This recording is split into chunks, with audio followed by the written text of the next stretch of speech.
I'd like to introduce you to him. Andrew's going to show us around and tell us the significance of this town. Yeah, thank you very much. I met these gentlemen last night and I was enthusiastic about what is my hometown, and I wanted to share some of the social, political and architectural aspects that weave together to make Rochdale what it is.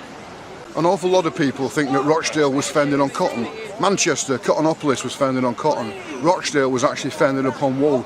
And if you look behind me, what's now the Hogarth's Pub was a family residence in the 1770s when it was built. And in the early 1800s, it became the home of the Kelsall family. Henry Kelsall's second daughter married Mr. Kemp, and the company of Kelsall and Kemp was founded. A little known fact is that when she was 15 years of age, she laid the foundation stone of the Elizabeth Tower, which is where Big Ben is housed at the Houses of Parliament. The first mill was built next door on the site of what is now the Regal Moon Pub, and was opened in 1938 as the Regal Cinema. And fewer people seem to know that back in 1905, when it was still a mill, a 12-year-old girl called Sarah Butterworth was that badly beaten by her overseer that she fled to the toilets in distress and died of her wounds in there. And to this day, it's still believed that the location is haunted. As you can probably see behind me is the former Wellington Hotel, which is now known as the Bombay Brew. It's significant because it was built first of all as a residence in the late 18th century, but more notorious than that, 8,000 people gathered outside this spot after the Great Reform Act of 1838 that meant that Rochdale would have its first Member of Parliament. If I look down to the floor to the left of me, then what I'll see are wooden sets, or as some people might call them, wooden cobbles. And very few people in Rochdale are even aware of their presence, let alone people from outside. And it's the only example in the country of such a thing, the wooden sets actually in situ. And the reason why they were laid in the first place is because to my right was a TB hospital, the first ever hospital in Rochdale, and it was so that the patients would not be further distressed by the noise. As an architectural feature in the last decade, Rochdale has actually opened up its famous river, the Roach. It was very famous if anybody actually in the earlier days possessed a copy of the Guinness Book of Records, because for where Riverside is now, which is the council offices, or some older residents might remember it as where the Yellowway coach office depot was, to where the police station is, up here next to Touchstones, it was all covered, meaning that Rochdale was in fact the widest bridge in the world. For various reasons and the weakening of the structures, it was opened up, and now it gives a particularly different feature to Rochdale. Opens it up, and also is going to be complemented by the new public square outside the town hall. Rochdale's new public square has a statue to Dame Gracie Fields, one of the most famous daughters of Rochdale. Her birth surname was Stansfield, but no relation to Rochdale's other famous daughter, who was a singer, Lisa Stansfield. In this square, in earlier times, stood the statue of John Bright, a man who we'll be visiting later. John Bright statue now resides in Broadfield Park, which is on the other side of the town hall. Behind me is St Chad's Church, which has overlooked Rochdale for near on 900 years. Usually accessible from the town centre by 110 steps from the base, because of the £20 million refurbishment of the town hall funded by the National Lottery, it's not accessible as such anymore. But one day it will be open, readily accessible, and complement the vista of Rochdale, as the town hall to my left does, with its imposing tower, which is actually its second tower because the first one was wooden and burnt down. The town hall reopened, I believe it was in something like 1889.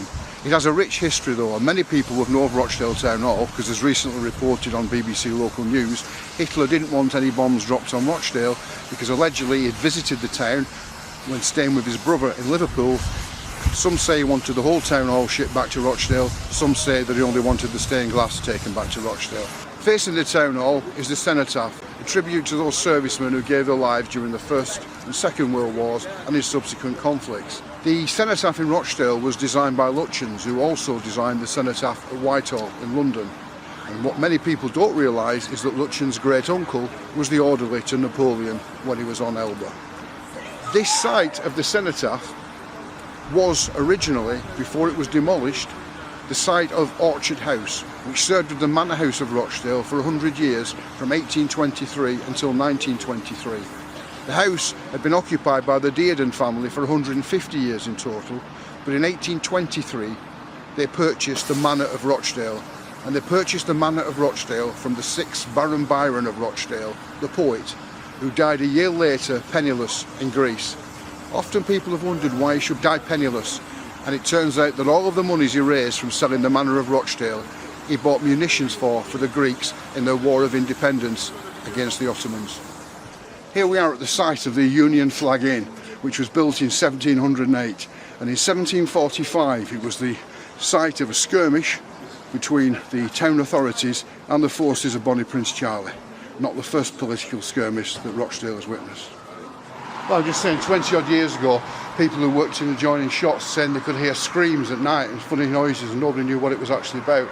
And some historians done a lot of local research, and apparently upstairs in here used to be an auction room, and in the 1840s the floor collapsed and 28 people died. And who could come to Rochdale without coming to the birthplace of cooperation? The world's first successful cooperative movement opened here on the 21st of December 1844.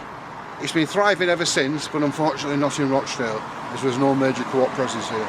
And for a town that has no market, soon perhaps has no football club, has no McDonald's, and presently has own lock-up police cells, in the olden days when the vagrants and the drunkards couldn't be escorted due to lack of manpower down to the police cells at the bottom of the town hall, we have one of these lock-ups here behind me, which were populated around the town, where people were put in to cool off and to sober up, and not being a hindrance to the public at large. Located behind me is the grave of Rochdale's most famous son, John Bright, arguably the greatest parliamentary orator of the Victorian era, a man who was a lifelong Quaker, a man who was thrown out of Parliament because of his opposition to the Crimea War, a man who was then re-elected into Birmingham and stayed an MP until he died in 1889, a man who had a prosperous family, a man who was a mill owner, and a man who really put Rochdale on the map in those days, and a man who perhaps deserves a little better than the circumstances in which he's found today. Andrew, thank you very much for a profound description and tour of this incredible place, Rochdale, which most people in the country have no idea of the kind of history that is here. And I would say also that probably lots of the young people who live here do not know that history.